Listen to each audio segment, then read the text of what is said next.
बताऊं कि मेरे को ये एक चीज़ में अचंभा होता है कि ठीक है, ऑफिसर्स जब फौज छोड़ के बाहर आते हैं तो ऑफिसर्स के लिए बहुत अपॉर्चुनिटी होती है, क्योंकि they are also articulate, good communicators, exposure is more. But मैं हमेशा हैरानी होती है मेरे को कि जो जवान एक टैंक को खोल के जोड़ सकता है, जो जवान 3rd जनरेशन मिसाइल फायर कर सकता है, जो जवान को आप हिंदुस्तान को रिप्रेजेंट करते हुए यूएन मिशन में भेजते हैं, जो जवान को आप इंडिया की न्यूक्लियर एसेट्स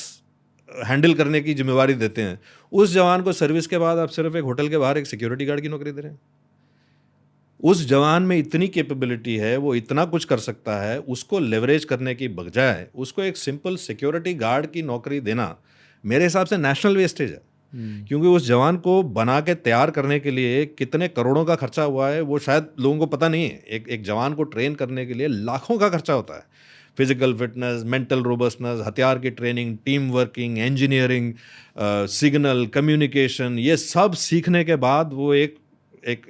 सोल्जर बनता है। ये सारी सिखलाई जो है ये आपके और मेरे टैक्स पेयर मनी से हो रही है। तो अगर आप देखें तो एक तरीके से भारतीय सेना या भारतीय defence forces is the most expensive academy. आप यूँ समझ लीजिए जैसे अगर कोई पायलट जिसने फाइटर एयरक्राफ्ट उड़ाए हैं, जंग के मैदान में फाइटर एयरक्राफ्ट उड़ाए हैं, वो अपना जो टेन्योर ख़त्म करने के बाद सिविल एविएशन में पायलट बन के आता है, तो उसकी कितनी घंटों की ट्रेनिंग ऑलरेडी फोर्सेस में हो चुकी है, और वो ट्रेनिंग को आप एक कमर्शियल साइड में लेवरेज कर सकते हैं। तो ये पायलट के लिए समझना बहुत आसान है, तो जवानों के लिए क्यों नहीं?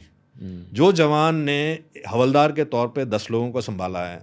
एक जेसीओ के तौर पे एक 40 लोगों को संभाला है, कंपनी का 2IC रहा है, मतलब 180 लोगों को संभाला, उसका एडमिनिस्ट्रेशन देखा है, उसने सिग्नल इक्विपमेंट हैंडल किया हुआ है, करोड़ों के इक्विपमेंट टैंक हैंडल किए हुए हैं, मिसाइल्स फायर करे हुए हैं। इन सब जो कैपेबिलिटी को अगर हमने ठीक से लेवरेज किया